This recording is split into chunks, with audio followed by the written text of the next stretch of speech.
salam sejahtera untuk kita semua. Saya Rani Jayanti, SPDM HUM, selaku dosen di Universitas Islam Majapahit dari tahun 2017 sampai dengan sekarang 2003. Mata kuliah yang akan saya ampu atau yang akan kita pelajari yaitu analisis wacana, di mana analisis wacana ini memiliki 3 SKS untuk di semester ini, dan ini akan diikuti oleh mahasiswa semester 7. Adapun CPMK yang harus dipahami oleh setiap mahasiswa, yang pertama yaitu mampu memahami dan menjelaskan hakikat wacana, karakteristik wacana, ciri-ciri wacana. Yang kedua, mahasiswa mampu menjelaskan konsep implikatur dan konsep preferensi. Yang ketiga, mahasiswa mampu menjelaskan hakikat kohesi, konsep kohesi gramatikal, konsep kohesi leksikal. Yang keempat, mahasiswa mampu menjelaskan konsep koherensi dan tujuan koherensi. Yang kelima, mahasiswa mampu menjelaskan konsep wacana berdasarkan bentuk, penyampaian, dan pelibatnya siapa. Lalu yang terakhir atau yang keenam, mahasiswa mampu menjelaskan konsep, hakikat analisis, prinsip analisis wacana, metode distribusional, metode pragmatilinguistik, metode analisis isi, dan metode deskriptif. Setelah mahasiswa memahami tentang CPMK tersebut, maka materi yang akan saya sampaikan selama 1 semester yaitu yang pertama pendahuluan, di mana pendahuluan ini ada kontrak kuliah, yang mana mahasiswa harus memahami kontrak perkuliahan kita selama 1 semester itu seperti apa. Lalu yang kedua ada konsep hakikat wacana. Yang ketiga, unsur internal pembentuk wacana. Yang keempat, konsep inferensi. Yang kelima, unsur eksternal pembentuk wacana. Yang keenam, konsep kohesi. Yang ketujuh, konsep koherensi. Yang kedelapan, konsep klasifikasi wacana. Yang kesembilan, konsep wacana berdasarkan bentuknya. Yang ke-10, konsep wacana berdasarkan penyampaiannya. 11, konsep wacana berdasarkan isi. 12, konsep hakikat analisis.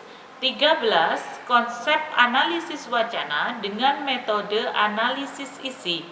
Ke-14, konsep analisis wacana dengan metode analisis deskriptif.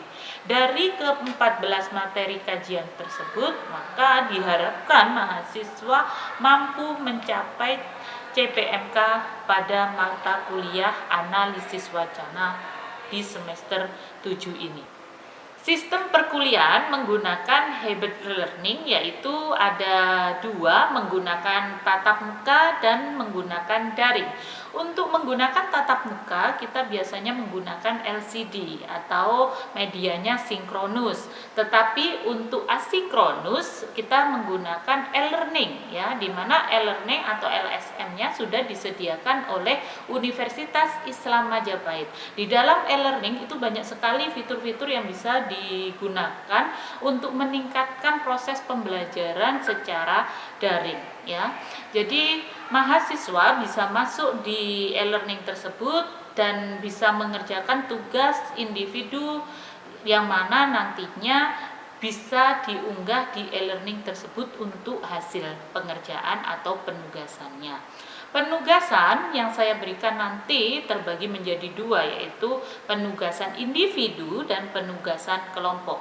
Di mana penugasan kelompok ini biasanya adalah makalah, yang mana makalah nanti akan dipresentasikan oleh setiap mahasiswa untuk didiskusikan bersama. Bagaimana masalah yang dari masyarakat, dari lingkungan, mereka bawa ke kelas untuk kita presentasikan bersama-sama untuk mencari solusinya, ya. Lalu yang kedua, individu, di mana individu ini biasanya mahasiswa membuat sebuah artikel, ya. Artikel ini nanti dikumpulkan di akhir UAS, ya.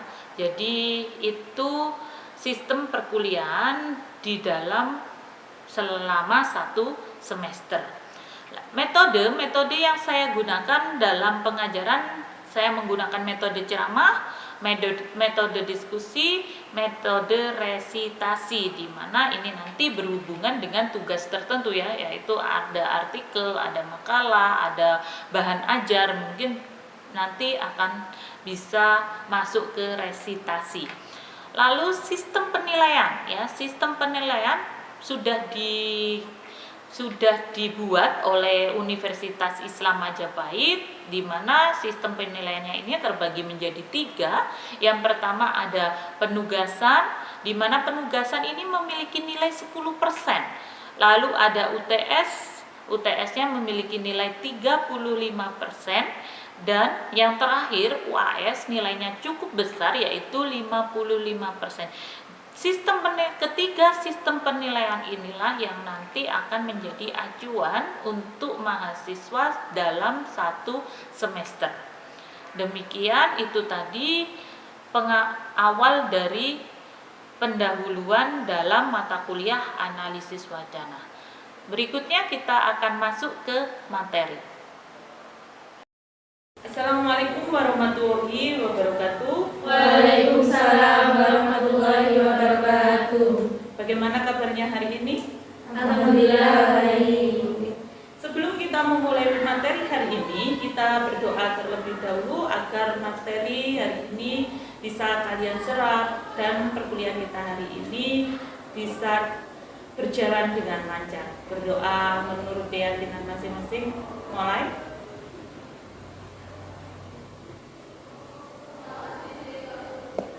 Selesai. Oke. Sebelum kita masuk ke materi hari ini, yaitu unsur eksternal wacana, kita akan membahas materi kita yang kemarin. Tentunya seminggu kemarin kalian sudah merangkum untuk materi kita tentang apa? Ciri-ciri wacana. Oke, masih ingat ya? Ya, ciri-ciri wacana. Kemarin kita belajar ciri-ciri wacana ada berapa? Ada 4. Oke, ada 4 ya. Ada yang masih bisa menyebutkan? Saya Mbak Vera bisa menjelaskan yang kemarin kita flashback sebentar ya sebelum masuk ke materi kita yang baru.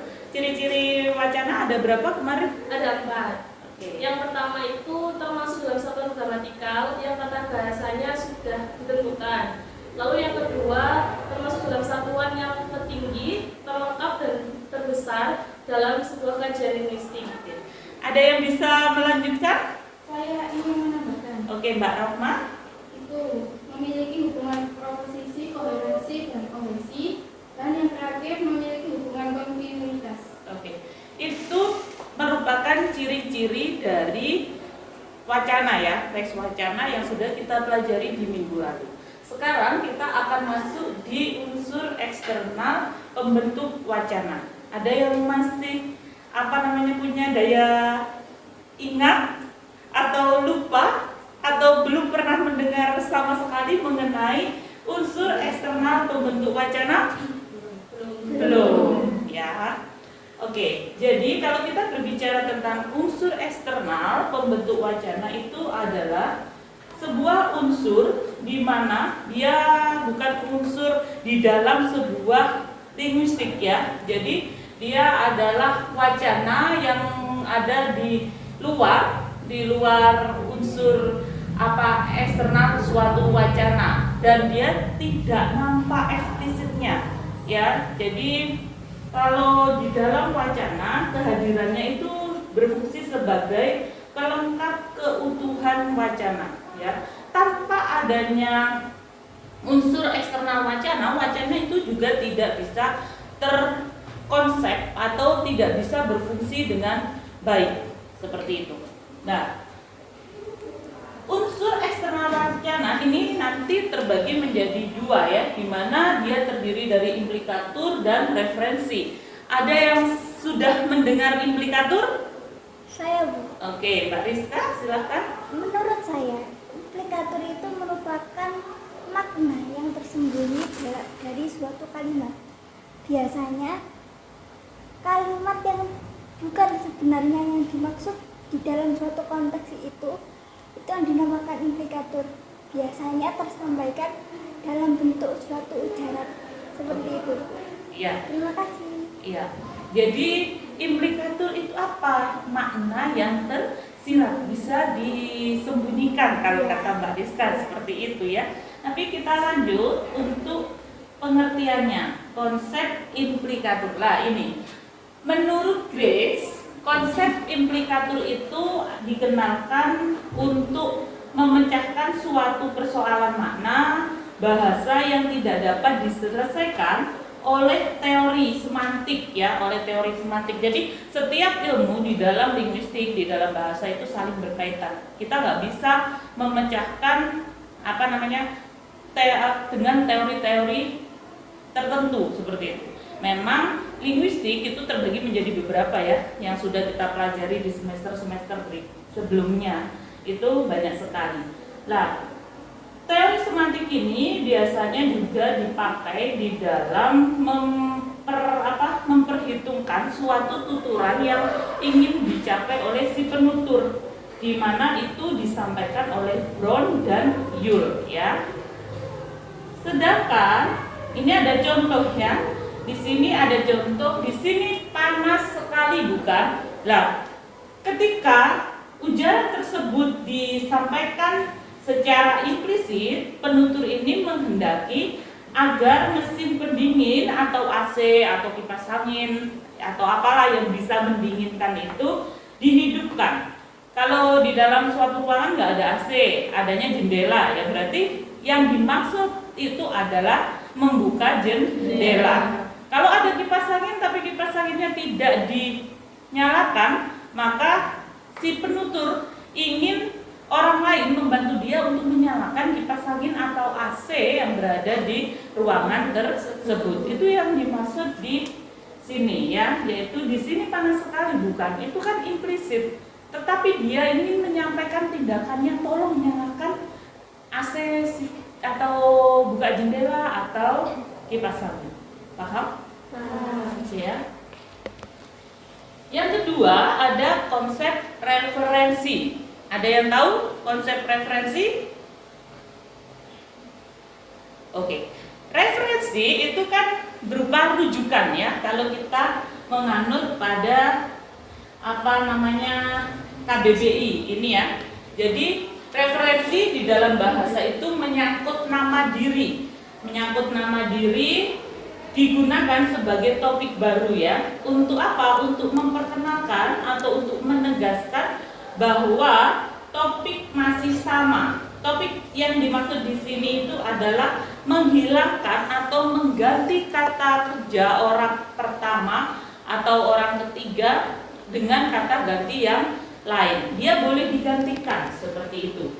Nah, pada kalimat yang panjang itu biasanya muncul beberapa predikat dengan subjek yang sama maupun subjek yang dapat dijadikan sebuah topik tersebut. Nah, subjek hanya disebutkan satu kali pada permulaan kalimat, lalu diganti dengan acuan atau referensi yang sama. Jadi kalau kita mengacu pada sini, referensi itu apa? Acuan. Acuan untuk apa? Untuk mengganti kata ganti orang pertama atau persona, ya seperti itu. Referensi sendiri itu terdiri menjadi dua ya, dia terbagi menjadi dua, yaitu pengacuan endofora dan pengacuan exofora. Di mana pengacuan endofora ini pengacuan berupa wujud yang terdapat di dalam suatu teks bahasa. Nah, biasanya endofora ini bisa kita gunakan untuk menganalisis sebuah tulisan, baik itu di cerpen maupun di novel, surat kabar dan lain sebagainya. Seperti itu.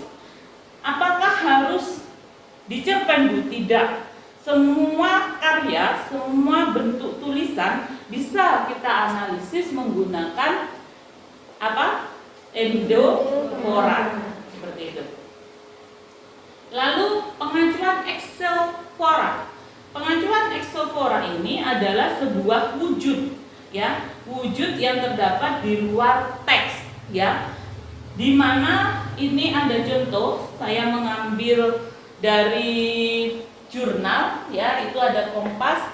Ketua Umum PGRI Unifah Rosyidi di sela-sela Konferensi Kerja Nasional 5 PGRI di Batam mengatakan penganiayaan terhadap guru oleh siswa sangat memilukan dan memprihatinkan. Lah, ini termasuk wujud yang terdapat di luar teks karena dia berupa situasi. Situasinya apa? Yaitu Unifah Rosyidi menggelar pers, ya. Karena dia kalau exofora itu tidak berhubungan dengan teks, tapi lebih ke situasional. Nah, referensi itu terbagi 3 satuan lingual, terbagi lagi setelah ada 2 tadi, yaitu pengacuan endofora dan pengacuan exofora, dia terbagi lagi menjadi 3, ya, referensi personal, lalu referensi demonstratif, lalu referensi komparatif, ya. Referensi personal di mana dia ini berupa wujud, yaitu kata ganti yang tadi saya sampaikan, ada kata ganti dan pronomina. Ini ada contohnya, ya. Ini ada kata ganti dari persona pertama, ya, di mana ada kita di sini memiliki makna itu, ya, memiliki makna bahwa penggalan teks di samping, yaitu malam ini kita akan membicarakan panti asuhan tempat anak-anak kurang beruntung ditampung. Lah, kata kita ini sebagai kata ganti apa? Kata ganti anak. Ada yang lain? Kita berarti lebih dari 1 orang, ya. Dia merupakan kata ganti persona pertama. Kenapa? Karena kita itu kan ada saya, ada kamu. Saya dan kamu bisa disebut kita. Nah, seperti itu. Jadi inilah yang disebut dengan kata ganti persona pertama, ya. Lah, kata ganti kita dalam teks tersebut itu menunjukkan penulis dan pembaca, bahwa penulis mengajak kepada pembaca yang apa? Pembaca yang akan diceritakan pada buku atau cerpen tersebut. Oke. Berikutnya ada referensi demonstratif. Referensi demonstratif ini berfungsi untuk apa? Untuk menunjukkan sesuatu atau antecedent, ya, di dalam maupun di luar tuturan dari suatu percakapan. Lah, pengajuan referensi demonstratif ini menunjuk pada kata ganti petunjuk atau penunjuk. Misalnya di sana, di sini, itu merupakan kata ganti yang mana dia bisa digunakan untuk mengganti kata temporal atau lokasional. Jadi kalau kita ingin menunjuk atau membuat suatu demonstratif, kita buat seperti ini, ya. Misalnya ada bahan ajar. Di sini itu kita bisa mendapatkan data untuk sosiolinguistik misalnya. Di sini kita bisa mendapatkan data banyak. Lah, kata di sinilah itu yang dimaksud dengan referensi demonstratif. Paham? Oke. Kita lanjut next. Yang terakhir ada referensi komparatif, di mana referensi ini membandingkan, ya, membandingkan 2 hal atau lebih yang memiliki kesamaan bentuk ataupun wujud, ya, bentuk atau wujud sikap dari para tokohnya, para pemainnya, seperti itu. Itu yang disebut dengan komparatif. Jadi membandingkan 2 hal yang berbeda. beda. Misalnya karyanya Khairil Anwar dengan Sutarji Djoko Damono, misalnya seperti itu. Mereka membandingkan, mereka membuat suatu referensi komparatif. Oke, ada yang ditanyakan sampai sini nih beberapa materi yang kita sampaikan. Oke. Saya mau bertanya, fungsi dari implikator selain yang ada di PPT itu tadi apa? Ya, fungsinya implikator itu kita harus melihat atau membuat bahwa apa yang ingin konteks apa yang ingin kita lihat dari percakapan penutur tersebut, seperti itu. Ya, jadi kalau kita berbicara implikator adalah sesuatu yang eksplisit, ya, sesuatu yang tidak diflorkan atau tidak dibicarakan secara terang-terangan, seperti itu. Jadi tugasnya para orang-orang analisis wacana ini mencari sesuatu yang memang masih eksplisit, jadi seperti itu, ya, masih tersembunyi gitu. Saya rasa cukup ya. Oke. Sebelum kita mengakhiri materi hari ini, seperti biasa, silakan kalian buat rangkuman materi hari ini, lalu kalian kumpulkan di minggu berikutnya saat pertemuan kita kembali ya, saat pertemuan berikutnya. Setelah itu jangan lupa tetap mempelajari bab yang akan kita pelajari di minggu berikutnya ya. Terima kasih. Kalau tidak ada pertanyaan, saya akhiri. Assalamualaikum warahmatullahi wabarakatuh. Waalaikumsalam warahmatullahi wabarakatuh. Demikian tadi pembelajaran yang sudah saya sampaikan, semoga bermanfaat untuk kita semua. Saya ucapkan terima kasih. Assalamualaikum warahmatullahi wabarakatuh.